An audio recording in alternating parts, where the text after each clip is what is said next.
सबैलाई Yeah.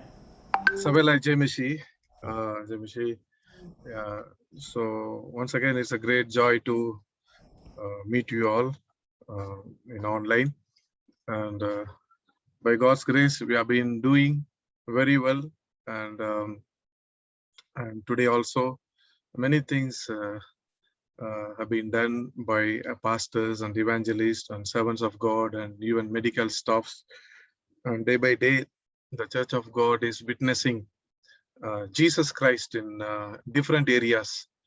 So this is a praising thing. So we have to praise God for this. And of course, this is answer for our so many years prayers. Today also, when Joshua uncle mentioned about Leonard Ravenhill Hill's one quote about prayer, so immediately I thought, and all this happening are the fruits of the prayer.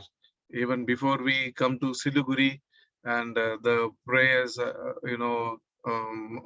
been started, Saturday morning prayer, and many times we heard, no, if it is raining, at least there will be one person with a mercy there, with that auntie in that CNA church. Somebody will take photo and send. We too today were there. So this was the case. Unstoppable.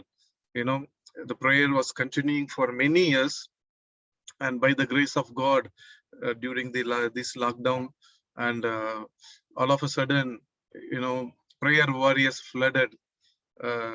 God poured in His people, and our senior leaders also encouraged the youngsters into the team. And this is what we witnessed the last year during first lockdown, and many new young people, they came, pastors, they came, and this year we could see, the fruits of that. धेरै परमेश्वरको दास दासीहरूले आज परमेश्वरको निम्ति ठुलो काम गरिराख्नु भएको छ। यो परमेश्वरलाई धन्यवाद दिनुपर्छ। यो साँच्चै नै प्रार्थनाको एउटा उत्तर हो। त्यही मैले लेखेको थिएँ। अझै प्रार्थनामा कतिजना हाम्रो एसयुसिएफमा थुप्रै परमेश्वरको दास दासीहरू हुनुहुन्छ। हाम्रै स्याटरडे मर्निङ प्रेयर ग्रुपमा पनि धेरैजना परमेश्वरको दास दासीहरू हुनुहुन्छ। तर त्यो प्रार्थनामा चाहिँ सबै आएर गर्यो भने झन् हामी परमेश्वरको महत्त्वलाई, उहाँको बहुमूल्य कुरालाई हामी हेर्न पाउँछौँ। यो भन्दा ठुलो काम हामी हेर्न पाउँछौँ। किनभने यो एउटा सिटीलाई जित्नु चाहिँ त्यति साधारण होइन। हामीलाई चाहिँ थुप्रै ब्याकअप चाहिन्छ, प्रार्थनाको ब्याकअप चाहिन्छ। त्यो चाहिँ एउटा इलेक्ट्रिक फ्यूज क्यारियरमा इलेक्ट्रिकल काम गर्दा चाहिँ हात राखेको जस्तै हो। We need backup before you touch. We should have rubber gloves. We should have proper equipment, not before touch. We cannot just like that touch. Sometimes we'll get shock, So in that same way, as city Siliguri शहरको मानिसलाई जित्नुको निम्ति हामी पहिला टेक्दै we are moving forward. At the same time, what I felt today when Pastor Raj in the afternoon, evening, he just asked me, okay, but nothing was in my mind, but one thing came. Previously also, one of the God's servant, he talked about we have to take the prayer and go among the people. When the children of Israel committed sin, when they brought foreign fire, अन्य अग्निलाई आगोलाई जब उनीहरूले आयो थुप्रैजना मार्यो। अन्त जहिले पनि इजरायलहरू पाप गर्यो त्यति बेला चाहिँ के गर्नुपर्छ भने एउटा प्रायश्चित गर्नुपर्छ। And they have to do, some kind of offering, some kind of worship, some kind of बलि चढाउनु पर्ने थियो। त्यो चाहिँ परमेश्वर चाहनु हुँदै थियो, किनभने त्यो प्रायश्चितले गर्दा मात्रै त्यो कुरालाई चाहिँ हटाउनु पर्ने एउटा अवस्था थियो। त्यसले गर्दाखेरि त्यो बलिको कुरा काँचो आयो। आज मैले सोच्दाखेरि अहिले हाम्रो हालैमा यो कोरोना भाइरसको प्रब्लम भइरहेको छ। हामी परमेश्वरको दास दासीहरूले हामी प्रयास गर्दैछौँ, हामी प्रार्थना पनि गर्दैछौँ, हामी सामाजिक काम पनि हामी गर्दैछौँ, दुई ब्यालेन्सली हामी गर्दैछौँ। तर यति बेला चाहिँ यो कसरी अन्त हुन्छ, हामी के गर्न सक्छौँ, एज अ मण्डली हामीले के गर्न सक्छौँ? हामीले प्रार्थना त गर्दैछौँ, तर त्यसै मैले सम्झिँदाखेरि चाहिँ एउटा त्यस्तै प्रकारले एउटा सोचाइ आयो। यो चाहिँ गन्तीको किताब 25 अध्यायमा एउटा घटना भइरहेको छ। नम्बर्स 25, यो नम्बर्स 25 जब इजरायलहरू सित्तिम भनेको एउटा ठाउँमा थिए, त्यहाँनिर पहिलो पद भन्दछ यसरी, इजरायलहरू सित्तिममा हुँदा मानिसहरूले मोआबका छोरीहरूसँग व्यभिचार गर्न लागे। अब यो इजरायलहरू चाहिँ एउटा आत्मिक रूपमा भन्नुपर्छ भने एउटा कानान देशलाई पाउनुको निम्ति, प्राप्त गर्नुको निम्ति उनीहरू बढ्दै जाँदैछ। They are moving forward towards Canaan. But when we are just going, they had lots of temptation, test, that is the wilderness experience. And here they got a kind of lust. त्यो उनीहरू चाहिँ मोआबी स्त्रीहरूसँग व्यभिचार गरे भनेर लेखेको छ। अब यो हामी पनि मण्डलीले पनि आज एउटा आत्मिक कानानलाई देखेर त्यसलाई प्राप्त गर्नुको निम्ति हामी अगाडि बढ्दै जाँदैछौँ। त्यो बढ्दै गरेको बेलामा यस्तो नाना किसिमको अभिलाषाहरू, परीक्षाहरू हाम्रो अगाडि आउँदैछ। किसिम किसिमको जवानलाई एक प्रकारले आउँछ, कतिजना ठुलो पास्टरहरूलाई, इभान्जेलिस्टलाई अर्को प्रकारले आउँछ। उनीहरूले चाहिँ जुन कुरामा चाहिँ कमजोर छ त्यस्तै प्रकारले उनीहरूलाई चाहिँ परीक्षाहरू यसरी प्रलोभनहरू आउन सक्छ। तर यहाँनिर इजरायलहरूलाई पनि एउटा पाप गर्नको निम्ति एउटा त्यो मनमा चाहिँ लस्ट उनीहरू तात आयो, उनीहरू पाप गर्यो भनेर लेखिएको छ। त्यो पाप हामी आज पनि मानव जाति संसारमा पाप गर्दैछ, हामीले देखिरहेको छौँ। यो भाइरसको लागि पनि हामीले धेरै कुराहरू भन्न सक्छौँ। हामीले पाप, यसको ब्याकग्राउन्ड, पाप बढेको कारणले यस्तो भइरहेको छ भनेर। तर त्यसको प्रायश्चित के छ, के गर्न सकिन्छ हामी? We all know all countries they accept kind of all abominational things. They enacted it as law, homosexual and lesbian marriage. Even from Christian country to all countries they accepted. And so पाप बढ्दै जाँदै गरेको बेलामा अब त्यसको प्रायश्चित मण्डलीले के गर्न सक्छौ भनेर मैले सम्झिँदाखेरि यहाँनिर इजरायलहरू एउटा हामीले एउटा मण्डलीको हामीले तुलना गर्न सक्छौं। They are an assembly, they are children of God, they are the church, they are mandali, Kalesia. So when the church committed sin, what a real spirit of God works there? What is the work of the Spirit of God? आत्माले, परमेश्वरको आत्माले त्यहाँनिर के काम गर्दैछ भनेर हामीले देख्यो भने त्यहाँनिर यो पाप गरेर पछि त्यहाँनिर 6 पदमा लेखेको छ, 25 को 6 पदमा इजरायलहरू भेट हुने पालको ढोकामा रोइरहेका थिए। त्यसबेला एकजना इजरायलीले मूसा र इजरायली समुदायको सामुने आफ्नो परिवारमा एउटी मिद्यानी आइमाईलाई ल्याए। जब एलिएजरको छोरा हारूनका नाति फिनेकासले त्यो देखे, तब तिनले समुदायको मध्यबाट उठेर आफ्नो हातमा एउटा भाला लिएर त्यस इजरायलीको पछि पाल भित्र गएर त्यस स्त्रीलाई र त्यस आइमाईलाई दुवैलाई वारपार रोपिदिए। प्रियहरू, यो कामलाई एकजना पुजारीको छोरा एलिएजरले गरे। यो हामीले बाहिरबाट देख्दाखेरि चाहिँ यो त एउटा मर्डर हो, हत्यार हो। कसरी गर्न सक्छ? एउटा परमेश्वरको पवित्र स्थानदेखि उठेर कसरी एकजनाले मार्न सक्छ भनेर। तर त्यहाँनिर हामीले कन्टिन्यू पढ्यो भने त्यो 8 पदमा उसले वारपार गर्यो। त्यसपछि के छ, त्यसपछि इजरायलहरूबाट त्यो विपत्ति हट्यो, तर त्यो विपत्तिमा मर्नेहरू 24,000 थिए।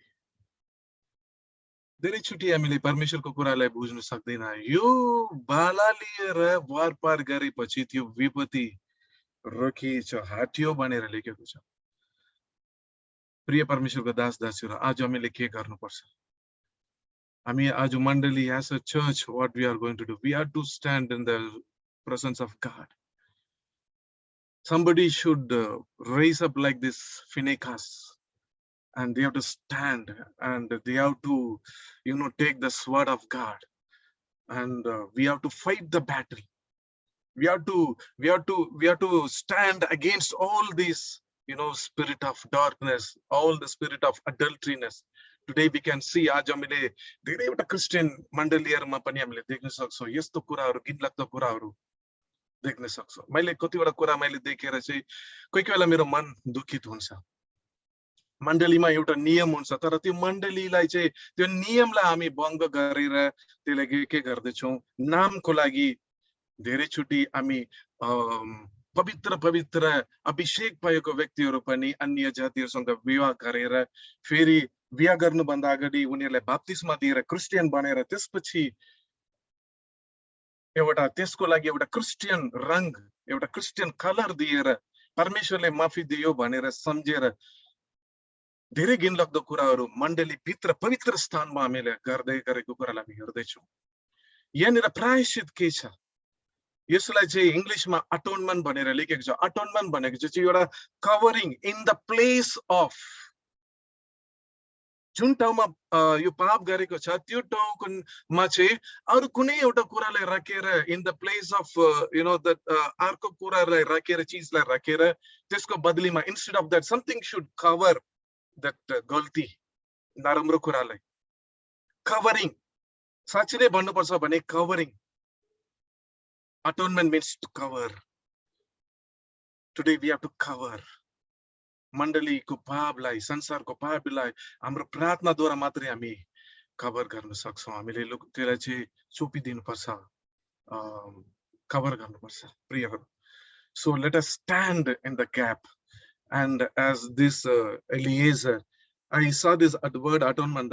I like this word, so that's what I put behind screen also. So when we deeply go through that atonement, in that place Jesus came. He covered our sins. Not only that, not only in the time of Jesus, we can see that this in the Garden of Eden. Eden बगैँचामा एउटा atonement भयो। मानिसले पाप गर्यो, आदम र हवा पाप गरेकोले उनीहरुको नग्नतालाई लुकाउनको निम्ति, कभर गर्नको निम्ति फर्स्ट अटोनमेन्ट परमेश्वरले एउटा मृगको, एउटा पशुलाई मारेर त्यो छालालाई निकालेर त्यो छालाको लुगा बनाउनु भयो। त्यो के गर्नुभयो? त्यो छालाको लुगा त्यो बनाएर त्यसलाई चाहिँ मानिसको पापलाई लुकाउनु भयो। He covered. आज पनि परमेश्वरले अब त्यही कभर गर्नुपर्छ। जुन कुरालाई परमेश्वर कभर गर्नुभयो, लुकाउनु भयो, त्यसलाई चाहिँ शैतानले चाहिँ के गर्छ? लक खोलिदियो। त्यो चाहिँ व्यभिचार, त्यो चाहिँ हामीले हेर्दैछौँ पोर्नोग्राफी, यस्तो कुराहरु हामी हेर्दैछौँ। आज प्रियहरू, मण्डली पवित्र स्थान, मण्डली पवित्र स्थान, परमेश्वर पवित्र परमेश्वर हुन्छ। एउटा सानो कुरा पनि उहाँलाई चाहिँ हेर्न सक्नुहुन्न। पुराना नियमको पवित्र परमेश्वर कति महान परमेश्वर, पवित्र परमेश्वर। आज हाम्रो पुस्तामा पनि, हाम्रो समयमा पनि त्यही परमेश्वर पवित्र आत्माको रूपमा हुनुहुन्छ। There is no decrease of power of that holiness with the Holy Spirit, the same Holy Spirit, but how we treat the Holy Spirit, how our churches are treat the Holy Spirit. धेरैचोटि चर्चले, मण्डलीले परमेश्वरलाई के गर्दैछ? यस्तो प्रकारले उहाँलाई चाहिँ उहाँलाई चाहिँ यो कुरा थाहा छैन, उहाँ हेर्नुहुन्न भनेर चाहिँ हामीले परमेश्वरले नै धोका दिनुको लागि हामी कोसिस गर्दैछौँ। तर आज हाम्रो माझमा एउटा प्रेयर वारियर्सलाई परमेश्वर उठाउनु हुँदैछ। तर यो समय साथसाथै हामीले गर्दै गरेको साथसाथै हामी यो फिनेकास जैसे बाला लिएर हामी उठ्नुपर्छ। We have to stand for the holiness. We have to purge the church. We have to cleanse the church. We have to cleanse the altar. We have to cleanse the altar. That is more important today. God can. So after he killed that person, that warpar gari पछि तुरन्दै त्यो विपत्ति हट्यो. जब हामी उठ्ने छौं, जब हामी पवित्र आत्माको अभिषेकले हातमा एउटा बोझ लिएर, दर्शन लिएर, पवित्रता लिएर, श्रद्धता लिएर हामी उठ्दै छौं, तब यो विपत्ति हामीलाई पनि छुँदैन, हटि जानेछ. आज as a मण्डली, as a church, let us take that spear in our hands. Let us take prayer and go, and we'll roam and pray, and we will pray. We'll pray, fast and pray. Even through this Zoom, we can fast and pray. We can do great things. We can do great things. We need Phinehas today. We need Phinehas. We have to raise one Phinehas. Everyone was looking. They didn't know what to do. Today we are perplexed. हामीले एकदमै के गर्नुपर्छ सरकारले पनि थाहा छैन. They are completely blind. But as a church, we also don't know what to do. We have been praying. But the altar, but the church is not cleansed yet. Still the same kind of attitude. Today our young people, our pastors, our evangelists, they must cleanse, because God is holy. Through that holy people only God can do greater things, because we are his bride. We are his bride. Niskalang mandali. FAC मा लेखेको छ, निष्कलङ्क चोट चौरी नबिना नभएको मण्डली. निष्कलङ्क एउटा मैला पनि हुनु हुँदैन. एउटा सेतो लोखामा एउटा सानो एउटा अलिकति मैला भयो भने हामीलाई कस्तो लाग्छ. तर आज मण्डलीमा पनि परमेश्वर एउटा सानो दाग छ भने, ये छोरा ये छोरी तिम्रोमा यो दाग छ, हट निकाल, remove. This is the work of church today. That is Phinehas. He took the spear and he just warpar garyo. Today we need, let us, through this prayer movement, through this Pray For Me campaign, through this prayer, Saturday morning prayer, let us go one step forward. Let us cleanse our churches, ourselves, our system. Then immediately, the coming of Jesus is also near. The church should get ready. We are the church. Let us get ready. Let us meditate on this. And this is the thing, I just thought to share Phinehas. And this is, we are also in the Atmik journey. एउटा आत्मिक यात्रामा छु. जान्दै गरेको बेलामा यस्तो कालको कुराहरू आउँछ. तर हामी आज हातमा परमेश्वरको एउटा अभिषेक लिएर हामी हिँड्यो भने हाम्रो पुस्तामा हामीले यो गर्न सक्छौँ. किनभने हाम्रो आँखाको अगाडि हामी यो जागृतिलाई हेर्दै छौँ. आज हाम्रो पुस्तामा हाम्रो आँखाको अगाडि अझै ठुलो काम हामी हेर्न सक्छौँ. Thank you. प्रभुलाई महिमा होस्. Thank you.